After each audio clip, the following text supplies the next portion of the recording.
Well, March 2026 is a huge, huge turning point month. We have karmic release points. We have a feeling of a shifting of destiny, kind of evolving. We have harmony and hope, possibly returning. We're kind of building toward this mid-month shift, and the second half of the month then gets the fire, the ignition, the moving ahead. So we're going to cover today in the podcast the first 2 weeks of March, basically, and how this eclipse in Virgo is moving us through a cleansing and a trusting process for the shifts and the change and the movement that is coming. Hi, I'm Amy. I am an intuitive astrologer, and you are listening to Astrology Intuition. This is a podcast where I meet you on the new moons and the full moons to guide you with the energies that are happening. I'm recording these in real time as the lunations happen, so I can give you the energy, what's happening, what you can do, particularly how you can apply this to personal growth, personal transformation, personal evolution, keeping yourself in a place of centering into your own nervous system and your own energy so that you can show up bigger, brighter, more yourself, more grounded, more loving, more coming from a place of wholeness in this wild, crazy world and these wild, crazy times so that we can show up and bring more love and bring more healing to those around us as best we can. Whew, it's a lot. Okay, so let's jump in. Usually, what I like to do is tell you an overview of the energies, where these energies are happening so that you can find them as a placement in your birth chart and understand how your own energy is working with them. And then I also like to give you a timeline so you know kind of what days things are happening. So I'll save the tedious details to the end of the podcast, and I'm just going to kind of talk through the scope, the energy of the next couple of months and what we have in store. We've had this pattern for a while now where we get these kind of explosive full moon energies at the very beginning of a month. It's going to be happening that way for a little while longer here. And they just kind of announce themselves. And then that sort of sets the tone for the calendar month. And it's always so interesting in astrology. We're working with, planets and the moon and the sun and things that do not operate on an earth-based, human-made, man-made calendar. But we're trying to also orient it that way to understand time and how to plan our weeks and plan our how do we structure this. So it's always really interesting, and that's why I like to also talk about the month itself. It kind of gets this imprint into it of like what the full moon brings and shows us and wants us to release and wants us to see the whole thing. When I'm teaching astrology, I'm always reminding people feel your way through how life is to learn the astrology and keep it simple when the terms and the transits are too much. Just remember that we're in a full moon, and this one is an eclipse. And when there's a full moon, it means that we have the sun on one side of the earth and the moon on the other side of the earth. So the earth is holding the energy or blocking the energy in this case between the sun and the moon because of that exact eclipse alignment. So what happens is it's like there's no protection or the moon isn't absorbing the light from the sun and then reflecting it to us. It's like the earth is just sort of like taking it all in. It's a very everythingness quality when there is a full moon. From the lunation that we're talking about, then we apply the zodiac. Where in the sky map, which constellation is this aligning with? Because that's going to give us more flavor, more nuance of the understanding of the energies. So the morning of March 3rd is at 4:38 a.m. Mountain Time was when the exact eclipse was happening at 12 degrees and 54 minutes of Virgo, or you can think of mid degrees of Virgo energies. That means that this full moon is wanting us to understand, pay attention to, release, see more of the shadow elements of the energies in Virgo. So when we apply this to personal growth and evolution, we're talking about where do you have Virgo in your own chart? And what are the energies that you carry there? But we can also just kind of go wide lens at what are the general energies of Virgo. And we think about things, the positive side of Virgo is tending and devotion and care and conscientiousness and just a kind of, Virgo people, they show up for you. They're present, they're grounded, they're there, they're willing to take on whatever you need them to do. Virgo has that kind of quality to it. It also has to do with like tending in the way of cultivating, but also tending in the way of being healthy, taking care of your health. So these may be some themes that come up, or you may find that you have an imbalance or more the shadow energies on the other side, which would be not tending to yourself, not taking care of things, not doing the little things that matter. I always feel like Virgo gets a bad rap in the overall scene of astrology, and people talk about perfectionism and criticism and things like that. But I think that's a little I don't know. It's minimizing Virgo energies. To me, Virgo, like at its best, at its core, it's like practical magic. It's like a sacred devotion. It's making everything a ritual. I'm actually, as I'm recording this podcast, personally have a Virgo moon, and I am surrounded by all my plant starts and I'm getting ready to wake up my dahlia tubers. I have all kinds of gardening things around me in my space in my kitchen right now. And that's very Virgo energy, sort of like preparing the earth to be able to grow something, to be able to care for something that it's going to take time, it's going to take daily commitment, but you do it from a place of a sacred devotion and a like the happiness is the blooms that come. Like that's the energy of Virgo. So this full moon eclipse wants us to be releasing or letting go of anything that's in the way of us doing those very things.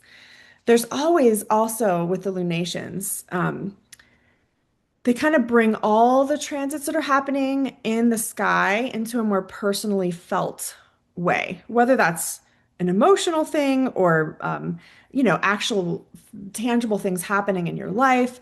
They just kind of bring it home, is how I think of it. So when I do these podcasts, what I like to do is give you sort of a report of the energies that are in the chart of the new moon or the full moon that we're working with, in this case, the full moon in Virgo. And then this also gives us a little bit of a lay of the land until the next lunation a couple of weeks later. I do like to pull up the chart, which I'm going to do for you here. So if you're watching this podcast, you can see the chart and see what it looks like. Because when you're learning astrology or working with it deeply, even if you already know astrology, you feel so much when you see the chart. And you can see in this chart, I'll describe it for those who aren't seeing it.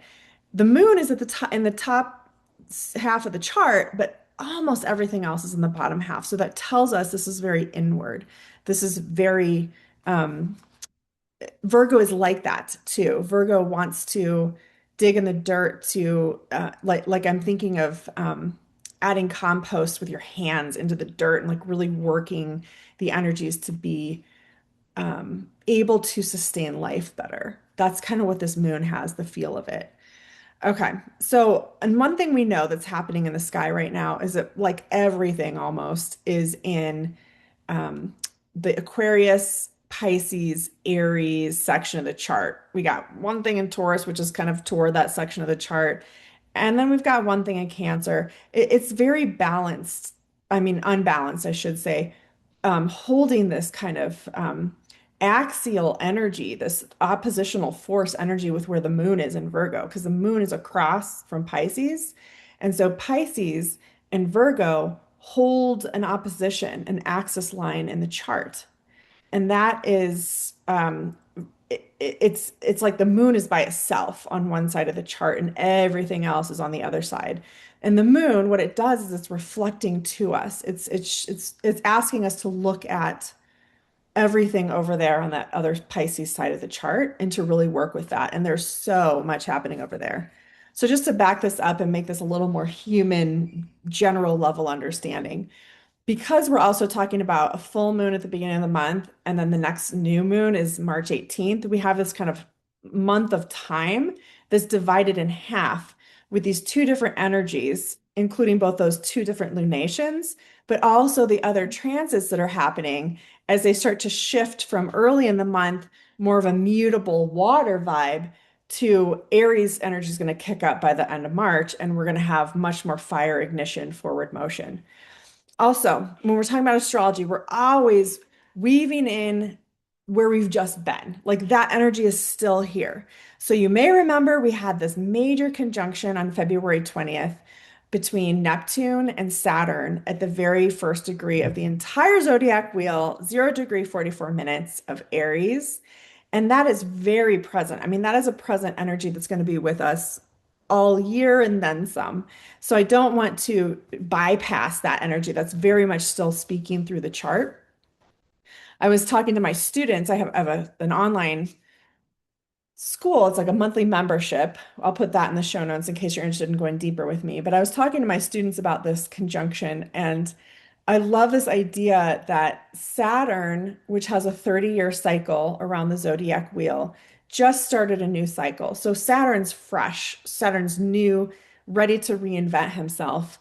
And we get that for the next 30 years. So in a lot of astrology, you'll hear Saturn be, he's kind of like the bad guy. Like he wants there to be consequences for things. He wants responsibility first. Like there's kind of no fun with Saturn. Like we think of him that way. But I just like to think of him as having he's structured and he's grounded and he has good boundaries and he wants us to be balanced in our spirit and our earthly experience and to not forget that there's things we're here to do. That's kind of the energy of Saturn. But Saturn is sitting with Neptune. So I think of the planets as like these archetypes, these kind of spirit guides or teachers who exist for us to have a spiritual conversation with. And I picture that as we sit with Saturn and Neptune together, having just been together in this conjunction, it's like these two teachers or guides are still in a conversation with each other. They had their big meeting on the 20th, but they're still talking about it. They're still kind of figuring out how to work with each other, figuring out who they are now that they've met up and connected. Neptune being more the spiritual, the intangible, the unseen energy, everything that is not concrete that we can't hold in touch. And how I've been thinking about this, of course, in my other life here, I am a therapist and a psychedelic assisted therapist.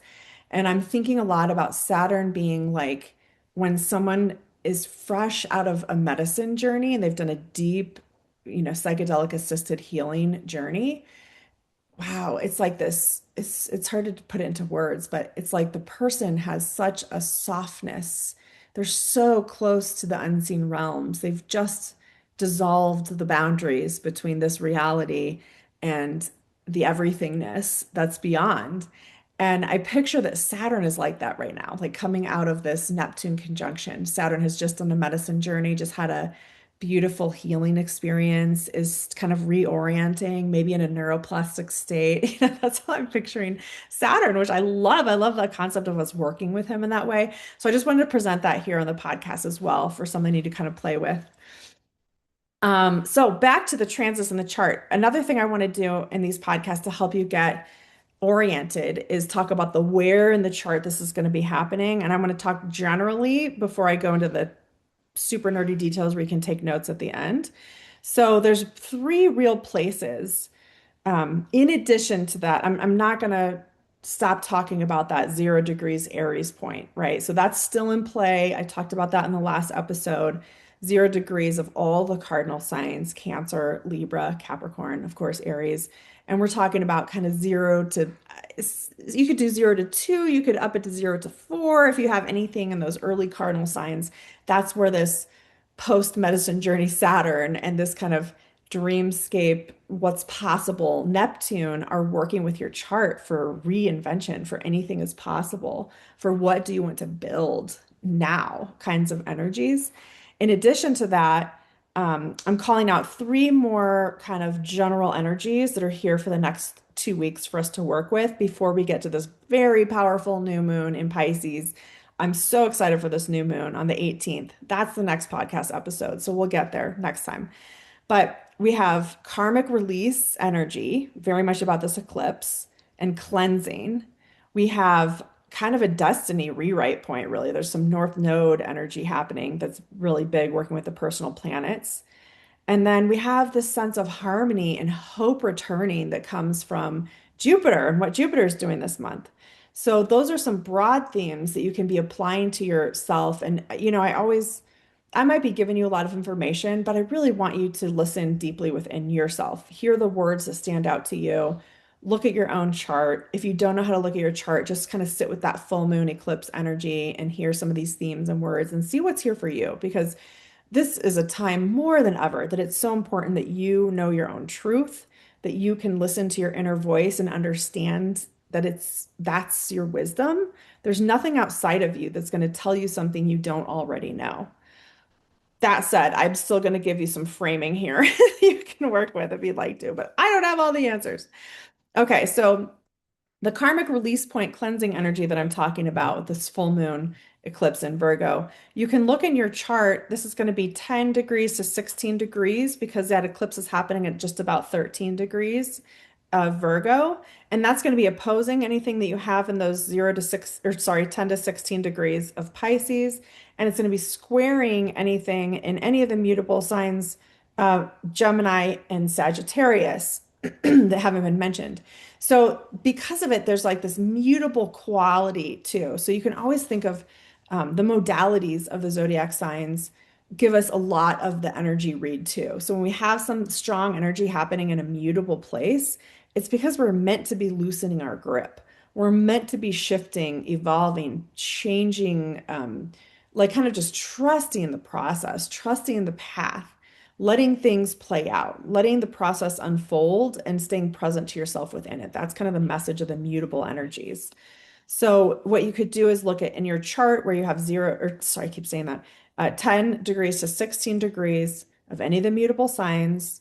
We're talking about Gemini, Virgo, Sagittarius, Pisces, and how this cleansing energy or this releasing, the south node is what is working with the moon in Virgo, and the south node is where we release.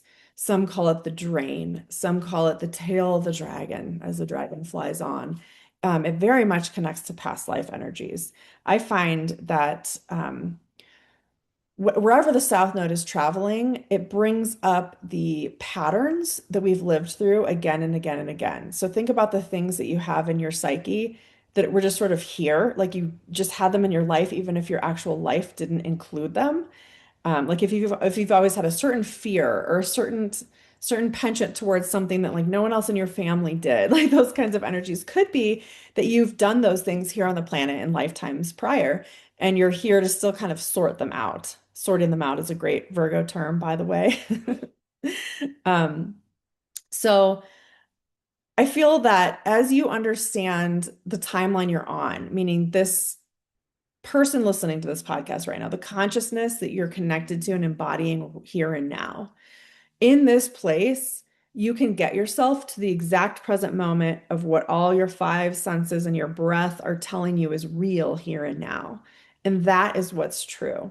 Anything that is beyond, before, that energy is really technically on another timeline, even if you're just talking about 5 minutes ago or 5 minutes in the future.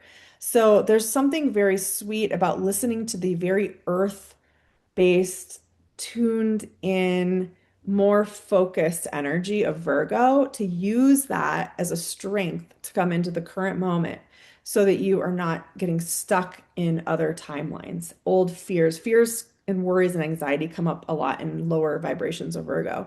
So there could be things that are kind of pulling you back into things that happened before that you're afraid will happen again, like that kind of energy. But this is a chance for you to release that as a karmic load that you no longer have to carry. What are you done with here? What can you release and let go? That's a huge one. And you can look in your chart for the clues. What do you have? What house? What other planets or points do you have in 10 to 16 degrees of the mutable signs? And that's where you can focus yourself and journal about leaving those energies. Yesterday, I did a practice where I talk about this a lot on the podcast, but I have a daily practice of walking to the top of this vista where I live in Colorado. And there's a certain rock that I stand on, and I have my spiritual practices that I do there, my little Virgo moon for myself tending practices. And I was standing on this rock and I was just letting the wind kind of blow through me. It was a very windy day here. And I was just imagining all these little particles of sand or dust or just old, like an ancient relic of old fears, like that kind of energy, and having this practice, this meditative practice of letting the wind just clear and take away anything that is not serving me, that I don't want to carry forward with me. So you could think about how in your life, your practices, what do you do that is like that, where you can actually physically, meditatively practice clearing your aura or letting the wind blow through, or maybe even taking a salt bath and like cleansing and putting things down the drain, literally. That's a great way to work alongside the eclipse. It's hard to work, the eclipse comes in like it's very much like weather that you just cannot control. It has that strength to it, and that sort of like there's like an awe and like eclipses generally feel like just a lot. There's a lot of extra energy around eclipses, and the energy itself also plays out over time. Um, this particular eclipse being a full moon, if we look at the longer lunar gestational cycles that I love to tell you guys about, this goes back to uh, the new moon that seeded the 27-month cycle was September 2nd, 2024. And you can think about what were you doing then in these kind of Virgo themes. You may have been tracking lunar gestational cycles then. Good for you. It's a powerful way to work with your life. But what was happening around you then? You can look back at pictures on your phone or journal notes or your calendar and see what were you doing and how is that now coming to fruition, because we're now 18 months in to that 27-month cycle where we're at this full moon completion point, release point. Um, you can really move on sometimes, especially when there's eclipse energy with a full moon, where the eclipse is just like, yep, we're done, like stamp it, move it on, or just cuts it away. So it's a beautiful time to consciously work with that energy, which really doesn't mean necessarily doing anything, but more noticing and tracking, especially tracking is a Virgo word. Okay, there's two other energies I want to get to, and I don't want to keep you here all day. So the next energy that is showing up is this kind of destiny energy with the North Node. So the North Node and the South Node are always across from each other. So the North Node is in Pisces, and it's working with all these personal planets as they move through Pisces during the Sun solar Pisces season that we're in right now. And the North Node is about destiny. It is about direction. It's about purpose. It's about where are you going? Like what's the compass of what's happening here? And as the North Node moves through the zodiac, it's asking you every year and a half to sort of focus this North Node purpose energy toward what is here for you in the zodiac sign of Pisces. And Pisces wants us to be more spiritual, more detached, more go with the flow. Think of all the water, oceanic, dream space, creative kind of qualities.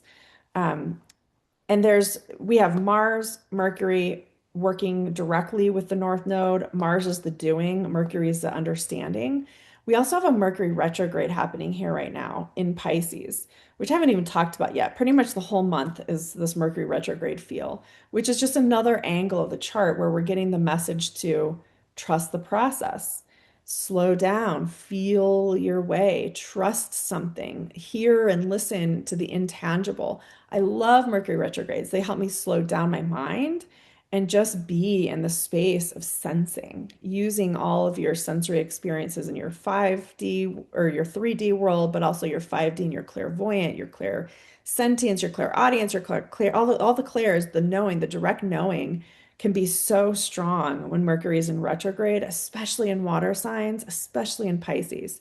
So this is a brilliant time for you to be doing more sitting and listening deeply and quietly within.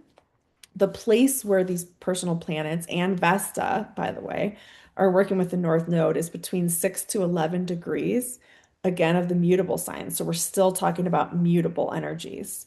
And when you sort of combine all the mutable, we're talking about really 6 degrees to 16 degrees. That whole span is being covered between the eclipse placement and between what the North Node is doing and what with Mars, Mercury, Vesta working with the North Node. And so that's going to be, again, the mutable signs. We're talking about Gemini, Virgo, Sagittarius, and Pisces. So where in your chart, when you look at the chart, when you look at your birth chart, it becomes a map of where we can apply the energies currently transiting and understand where they're kind of activating or pressing on, or I would say like duck, duck, goosing on your chart. And that's where the messages are for you. So if it's overwhelming to just kind of sit and listen and you want something to track, Look at what houses you have in those kind of, what did I say, 6 to 16 degrees of the mutable signs. Look at what planets you have there. Those are the planets to sort of listen to, go with the guidance of them. Another thing about Mercury retrograde is that Mercury is the ruler of Virgo. So Mercury is very connected to this Virgo eclipse. Um, Again, every way I look at this chart, it's just a trust the process, go inward, slow down and listen. Nothing's happening yet. Everything's studying, everything's shifting, everything needs to breathe before we can move it forward. I'm very excited to tell you about what's happening with Jupiter this month because we love Jupiter. I'm a Sag rising. Jupiter rules my chart, so I especially love Jupiter. I'm biased, but Jupiter makes things big. It doesn't really have discernment. It makes everything big, but if you like big, you probably like Jupiter. Um, where Jupiter sits, every year, Jupiter spends a year in a different zodiac sign, and it kind of moves through slowly. It kind of moves forward, and then it retrogrades, and it moves forward again. So the somewhere in the zodiac sign gets kind of the double, well, triple, three coats of paint, I've heard astrologers say, of Jupiter moving across it.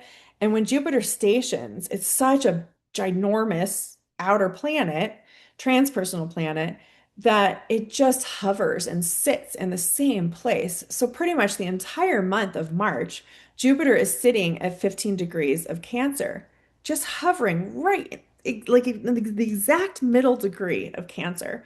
So we want to think about what are Cancer energies. Jupiter's bringing emphasis and expansion and magnitude to Cancer energies. Now, I will say, I don't do like the mundane worldly stuff, but on the world level, Cancer can be like homeland, like, well, I don't want to say it, like America first, like that kind of garbage. So it makes some sense that there's some things happening in the world that are in that energy. But bringing this back to personal transformation and being in your wholeness and you showing up in this world in a loving way so that we can hopefully someday have human consciousness evolve on this planet. Cancer is about nurturing, loving one another, being maternal, cultivating connection. It's a water sign, so it has that intuitive knowing. There's like that maternal instinct energy that comes in with Cancer. Um, it can be very protective. So you want to think about not being overprotective, like mama bear, but not helicopter parent, like that kind of vibe, just sort of like caring for things. How do we care for one another? And I think that's what Jupiter and Cancer is really asking us. Like, how do we care for each other? How do we care for ourselves? There could be elements of healing maternal lineage that come up, especially as Jupiter really kind of hones in on this middle degree, like pulls so much emphasis towards Cancer. And then we also have the Sun, Mercury, and Mars trining Jupiter in this little patch of time. So the water signs create trines.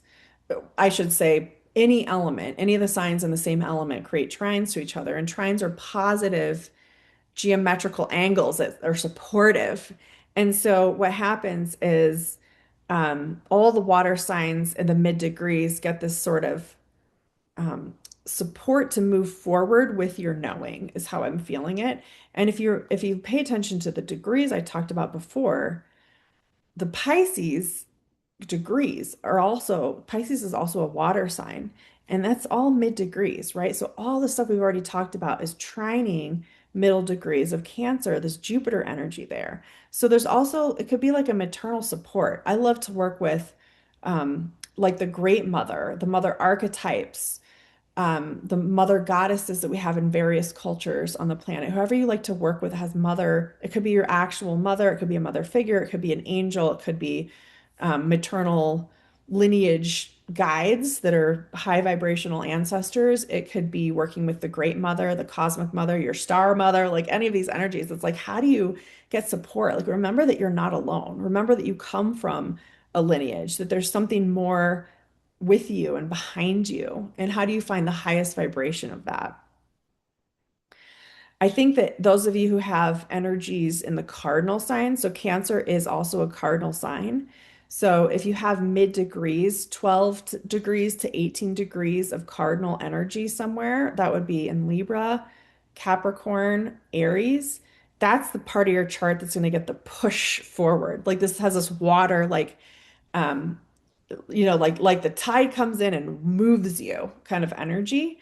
But it's supportive. It's like it might be a little bit ready, here we go, ready or not energy, but it's like if you're working your stuff and you're paying attention, you're listening, using this Mercury retrograde to listen deeply within, you're going to know what this is and you're going to understand the flow of the water and be able to just trust the process, trust the flow. All of this energy I'm talking about lands in this slowing down point on March 18th, where we have this really powerful reset point at 28 degrees of Pisces, the new moon in Pisces, starting another new 27-month pattern. Every month when we have a new moon, we start a new 27-month pattern. These are always layering and cycling and happening. But I feel really excited that this new moon in Pisces really has a lot for us to be able to work with and manifest over time. I'm really looking forward to that energy. Um, what I would like to do now is just go over, like, you could get your calendar out, and I'm going to go over some of the dates and details and tell you where these things are happening. If you like knowing this kind of stuff, by the way, I have a Substack called Astrology Intuition, which I'll tack under the show notes here. And I have a paid level there. It's $11 a month. And at the beginning of every month, I give you a huge, like my Virgo moon at its best. I type out every single transit of the whole month, including the nodes, including the asteroids. It's so much information day by day, exactly where it's happening by degree. And then I give you a chart application of how to work with that energy in your chart. I give you intuitive notes for the days so that you have a place. You can print it out if you like paper, and you have this list of things that you can put into your own calendar and work with. That is just like the most detailed and accessible way to work with me and my astrology work that I do, is to go to my Substack at Astrology Intuition and find that. But I also have a lunar based planner that's a paper planner that you can get on Amazon. I'll put that link below too. I love it so much. It's called Lunar Intentions. My quarter 2 is coming out. I only do it 3 months at a time because the energies are changing so quickly. And so the lunar planner cover the one that's there now is January, February, and March. And I would still recommend getting it. We're early in March, and so much of the astrology happens in March.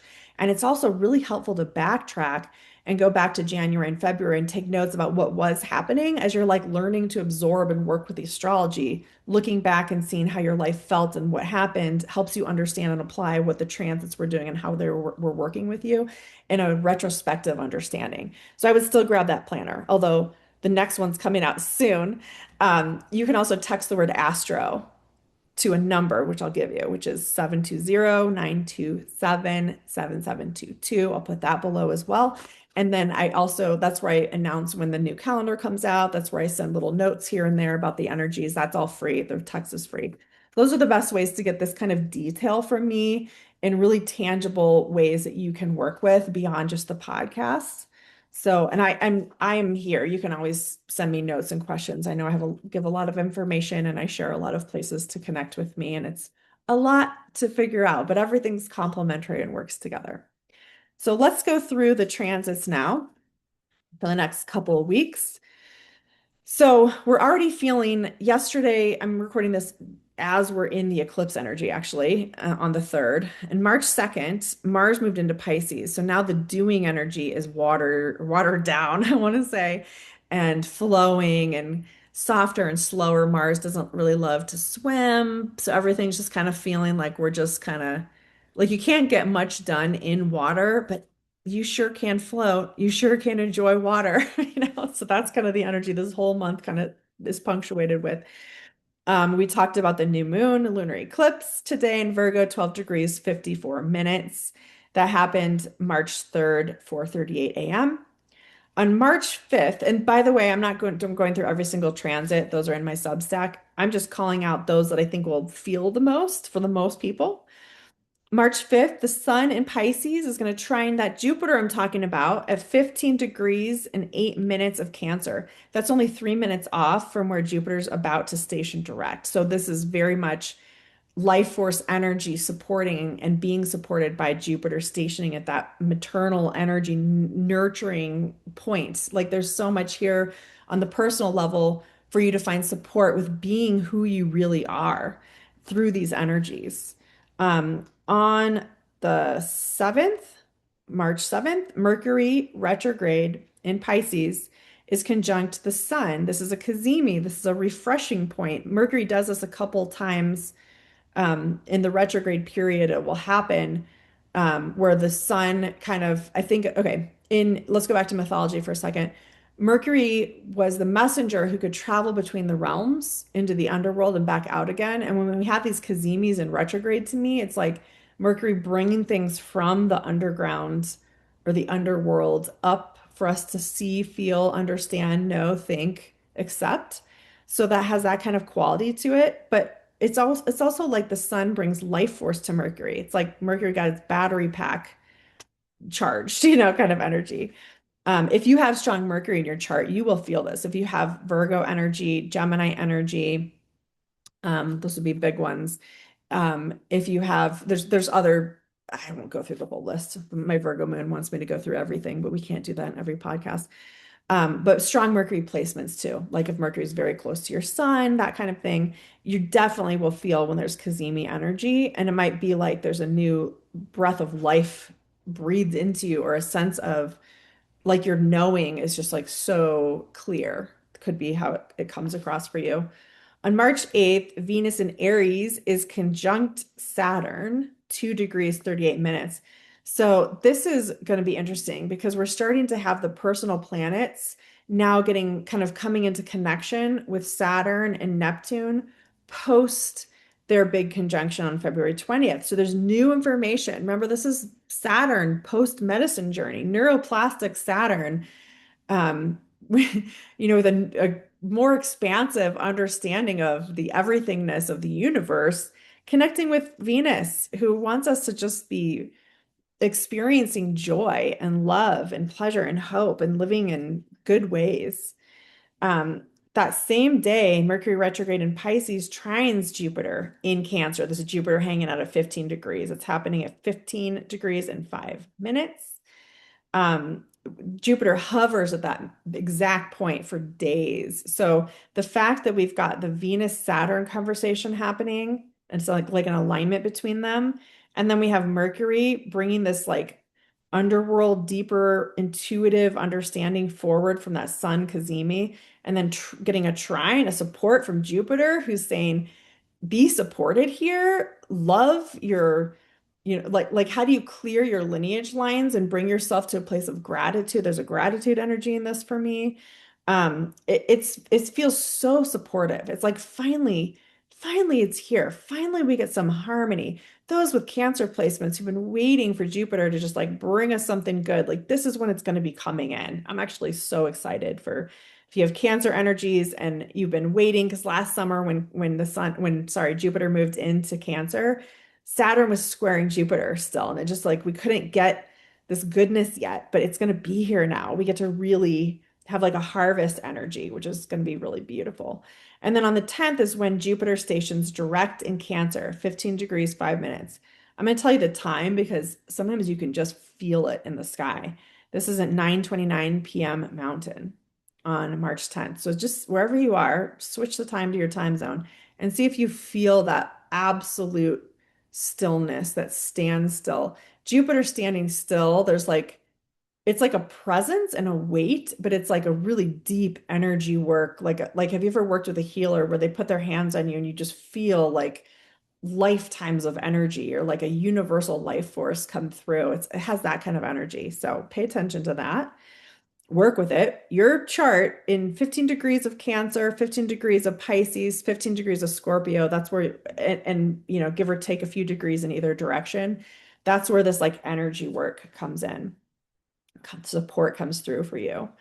On March 13th, we'll have Mars and Pisces conjunct the North Node. This is like the destiny energy I was talking about. So there's something, we're kind of renewed before we get this go energy with like a sense of purpose. So that it feels very exciting to me. Like, what are you going to do? Of course, Mercury is still retrograde. So there's still going to be a like really waiting for the right moment or to feel the feeling of now, like now it's time kind of energy, which might not be till after we get to the new moon. on the 18th. But anyway, March 15th, Mars in Pisces is conjunct Mercury. So Mars has just been with the North Node and then brings the knowing in, gives the information of what to do to Mercury to sit with and understand in this kind of like psychic retrograde period. And then it's like, okay, I get it. I get what to do. And then interestingly, Mercury goes back and touches the North Node, sort of like, let's all make sure we're in alignment. So we've got the Mars, Mercury, North Node little situation happening. And this is all happening. I don't know if I said this, but when Mars is conjunct the North Node, it's at 8 degrees, 55 minutes. When Mars is conjunct Mercury, Mars has moved forward from there and is at 10 degrees and 2 minutes on the 15th. But Mercury is going retrograde. So Mercury and Mars, picture them, they're like crossing in the sky, right? It's like a handoff. It really is like a handoff. And then Mercury retrograde goes back and touches the North Node on the 17th, at 8 degrees, 58 minutes. And then we land the next day on the 18th into this new moon. So you can see, I hope you can see and feel how this energy sort of builds up to this new moon point. And then after that, it's all Aries all the time. It's a spring equinox coming. The sun moves into Aries. Everything, all the personal planets are going to be hitting that 0 degree point of Aries, the beginning of the chart, the place where Saturn and Neptune met. Like this new Earth energy really is here, really does show up. So I'm super excited about that. If you like learning in this way, please come join me. My school is online. It's recorded videos like this, but I go deep into it and I do tarot card pulls and I do all kinds of other little intuitive videos to kind of teach you more and bring you deeper into the qualities of working with your own chart. And that monthly class is, you can find that at astrointuition.online. I'll put that in the show notes too. It's $22 for your first month. It's half price for your first month. After that, it's 44 a month. It's a huge value. It's an online platform where you get all kinds of support from me to work with these energies in real time over the course of the month. I pop in and I'll add new videos as things are happening. I give you a mid-month check-in. So you get a month ahead, a mid-month check-in. I give you a whole downloadable guide that has all these transit details in it that you can print out and use. I do a real-time tarot pull. The tarot just kind of helps us kind of frame and guide and have sort of a one place to go to sort of handle and understand the energies week by week. It's really great. So I would love to see you there. Otherwise, I'll see you at the next episode with the new moon in Pisces, this powerful new beginning point, March 18th. So thank you for being here and take care out there.